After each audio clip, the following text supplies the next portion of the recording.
In this video, I'm going to show you on how you can remove a workspace member in ClickUp. So, without further ado, let's begin. First, open your web browser and go to app.clickup.com and log in to your ClickUp account.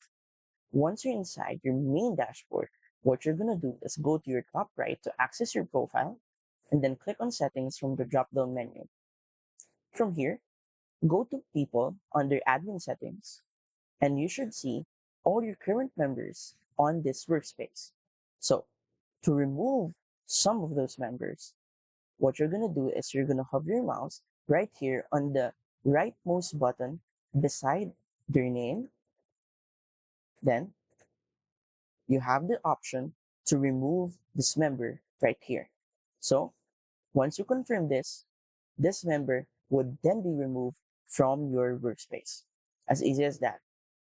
So if you find this video helpful and want to support our channel, feel free to use our affiliate link given in the video description.